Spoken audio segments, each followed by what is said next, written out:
bila mana kita tidur lepas asar dan kita bangun hampir-hampir nak maghrib. Jadi ini berlaku kepada, hatta kalau Anas ni pun beberapa kali berlaku bila mana kita tidur lepas asar, kita akan rasa bila bangun tu tidak begitu sedap, otak tu tidak begitu stabil, tak tahu orang kata apa, kedudukan. Kita akan rasa tidak begitu terarah. Jadi ini berlaku, dan Allah Ta'ala menjadikan malam dan siang, adanya garisan malam dan ada garisan siang, supaya manusia boleh mengira hari-hari dia, bahawa kita sudah masuk hari. Macam Islam, bila masuk ni maghrib, maka bermulalah hari yang baru bagi orang Islam. Mana esoknya hari baru, esok hari raya, esok puasa dan sempurna dikira dengan waktu maghrib. Kalau bagi orang yang bukan Islam, dikira dengan waktu masuk pukul 12 tengah malam, masuknya hari yang baru dan seumpamanya. Maka kalau kita bagi Islam, sepatutnya, dan itu juga yang ditatbik, yang diamalkan di dalam negara-negara Islam terdahulu, bila mana kita memerintah bahawa pukul 12 malam itu akan berlaku pada waktu maghrib. Jadi maghrib akan sentiasa pukul 12. Yang lain akan berubah waktu maghrib. Waktu maghrib tetap pukul 12. Macam mana pun waktu maghrib tetap pukul 12. Sebab apa? 12 1 minit itu ataupun 12 1 saat itu adalah masuk hari baru. Hari baru. Jadi ditiru dan ditukar oleh Kristian, oleh pemerintah selepas daripadanya, menukarkan 12 itu kepada 12:30 malam supaya masuk hari baru pada waktu malam. Jadi ini tak ada, sebenarnya garis tu dah lari daripada garis yang sebenar. Garisan kita ialah garisan maghrib itu. Iaitu antara siang dan malam itu adalah garisan. Kalau logik akal pun kita lihat bahawa garisan waktu itu nampak jelas, iaitu antara siang dan malam. Macam dia orang ni tengah-tengah, tak tahu 12:30 malam ni antara siang dan malam pun tidak ada. Kalau pukul 7 pagi tu ada nak kewajarannya, kan? Kalau waktu pagi kan, terbit matahari tu ada kewajaran. Kalau dikira sebagai hari baru, maka itu tidak berlaku seperti mana. Ini Allah Ta'ala menceritakan dalam Al-Quran tentang sunnah alam, kejadian alam ini. Bagi Allah SWT, ia adalah makhluk Allah dan ia taat kepada Allah. Bila mana Allah suruh begitu, maka dia akan ikut. Namun yang tidak taat kepada Allah, siapa dia? Selepas daripada ini, Allah Ta'ala ceritakan tentang bagaimana manusia yang tidak seperti mana alam yang taat kepada perintah dan arahan Allah SWT. Wa kullu insani alzamnahu ta'irahu fi unuqihi wa nukhriju lahu yawmal qiyamati kitaban yalqahu manshura. Setiap insan, setiap manusia, kami telah alzamnahu ta'iruhu fi unuqihi. Kami telah mewajibkan kepadanya apa yang dilakukan. Maksud dia apa di sini? Ta'irahu ni, asal perkataan ta'irah ni adalah burung, burung yang berterbangan. Seolah-olah Allah Ta'ala mengikat burung itu di tengkuk kita. Maknanya kita buat apa-apa pun dia tidak bebas. Kita tidak akan bebas daripada balasan yang Allah Ta'ala akan berikan berdasarkan kepada perbuatan dan tingkah laku kita. Tidak ada satu manusia pun yang melakukan kesilapan akan terlepas daripada kiraan Allah Subhanahu wa ta'ala. Sebab tu Allah Ta'ala kata, wa wudi'al kitabu fataral mujrimina mushfiqina mimma fihi wa yaquluna ya wailana ma li hadzal kitab la yughadiru saghiratan wala kabiratan illa ahsaha wajadu ma amilu hadira. Bila mana dia datangkan kitab kepada dia, kitab amalan dia di hari akhirat, maka orang yang penjenayah, penjahat ini akan melihat kepada kitab dia, apa yang berada di hadapan dia. Maka mereka akan berkata, seraya berkata terus, ma li hadzal kitab, apa dia kitab ni? Kan? La yughadiru saghiratan wala kabiratan, tidak meninggalkan sedikit pun. Kitab ni tak sikit pun tinggal, melainkan ditulis semuanya. Saghiratan ke, kabiratan ke, sama ada benda yang kecil aku buat ataupun yang besar aku buat, semuanya ditulis oleh Allah di dalam kitab itu sendiri.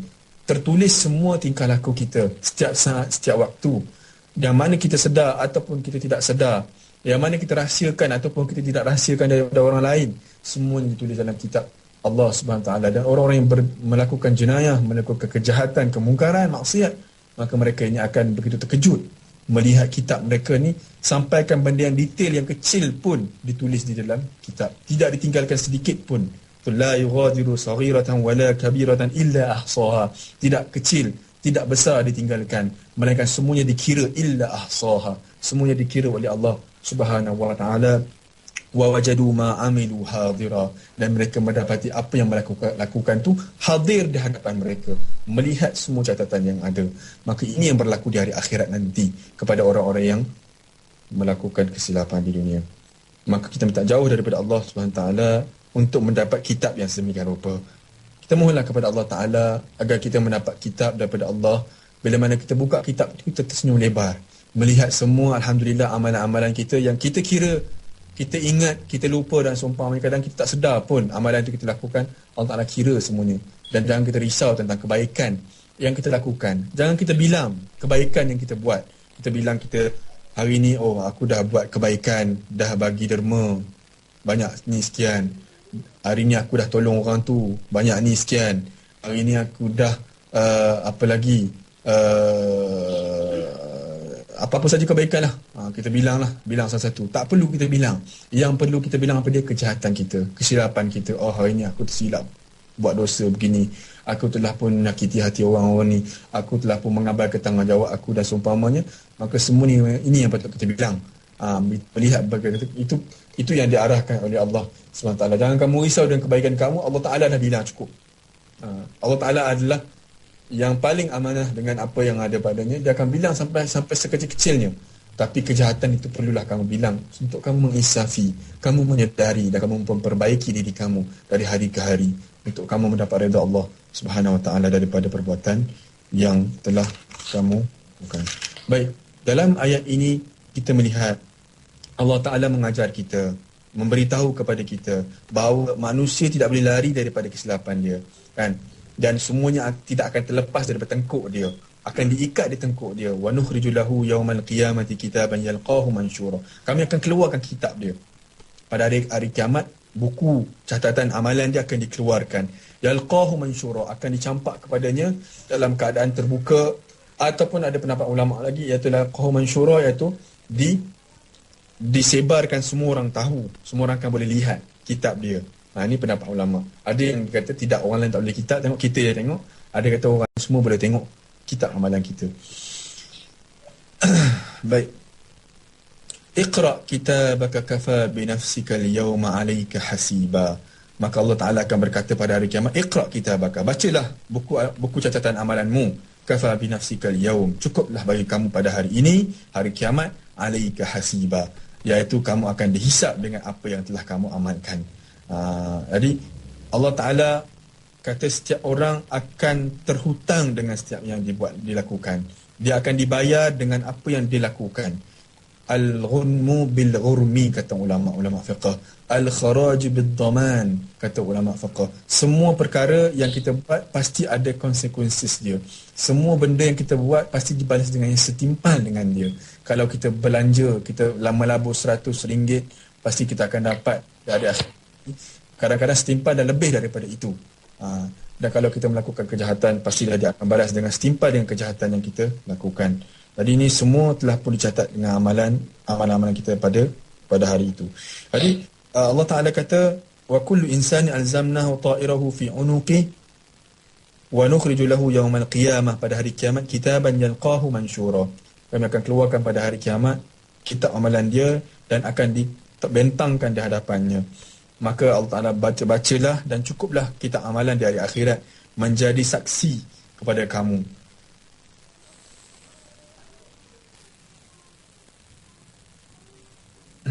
Kebaikan dan kejahatan akan dilihat secara terbuka. La yamliku ikhfa'u wala tajahuluhu. Kita tak mampu untuk menutup kesilapan kita. Tak mampu lagi ketika itu nak tutup buku kita, tak nak bagi baca. Tidak. Buku itu mesti dibaca dan mesti dipertontonkan bagi beberapa pendapat ulama yang lain. Maka kita terus kepada bagaimana Allah Ta'ala kata syahidah hasiba, iaitu menjadi saksi. Tak perlu saksi lain, tak perlu bukti lain. Cukuplah dengan buku itu menjadi bukti kepada kejahatan yang dilakukan oleh manusia. Kejahatan yang dilakukan oleh tangan-tangan mereka ini, cukuplah kitab ini. Sebab itulah kalau kita hari ini dalam mahkamah, tak cukup dengan catatan, kan? Kita kata mestilah ada lagi bukti-bukti lain, saksi dan seumpamanya untuk menjadi kekuatan kepada hujah. Namun pada hari akhirat, Allah Ta'ala cukup dengan kitab ini sahaja. Maknanya kita tak boleh nak nafikan semua yang kita lakukan. Pasti benda ni kita orang kata sama ada kita sembunyi ataupun kita cerita, orang tahu dan seumpamanya, semuanya akan dibangkitkan pada hari itu nanti. Tangan akan bercakap. Ada orang kata, ada pendapat ulama lagi, dia kata bahawa kitab ni maksud dia apa? Anggota kita. Tangan kita, kaki kita, mata kita, telinga kita, semuanya akan bercakap pada hari kiamat, melainkan mulut saja akan ditutup oleh Allah SWT, tidak boleh bercakap. Semuanya akan berkata bahawa ini dia ni telah lakukan begini, dia ni telah buat begini dan sebagainya. Maka ini semua berlaku pada hari kiamat. Allah Ta'ala cerita, orang yang tak beriman dia tak percaya benda ni. Orang tak beriman dia tak percaya benda ni. Orang yang beriman dia akan melihat benda ni sebagai satu ancaman kepada dia, sebagai satu amaran kepada dia untuk dia memperbaiki diri dan keluarga dia. Baik, sebab Allah Ta'ala berkata di ayat terakhir pada malam ini, man ihtada fa innama yahtadi li nafsihi wa man dhalla fa innama yadhillu 'alayha wa la taziru waziratun wizra ukhra wa ma kunna mu'adzibina hatta nab'atha rasula. Ni undang-undang ataupun aturan yang Allah Ta'ala letakkan kepada hamba dia. Allah Ta'ala kata mudah je, kira-kira kita mudah, max kita mudah je kan. Man ihtada fa innama yahtadi li nafsi. Barang siapa yang mengikut hidayah Allah SWT, sesungguhnya dia sudah memberikan hidayah kepada dirinya. Maknanya dia sudah pun mendapat ganjaran Allah SWT daripada hidayah yang diikutinya. Man ihtada fa innama yahtadi li nafsi. Sebenarnya dia bukan memberikan petunjuk kepada siapa orang lain, tidak. Dia memberi tunjuk kepada diri dia sendiri. Dia menyelamatkan diri dia. Macam kita baca ayat yang minggu lepas, in ahsantum ahsantum li anfusikum wa in asatum falaha. Kalau kamu melakukan kebaikan, maka kebaikan kamu datang balik kepada kamu. Sebab tu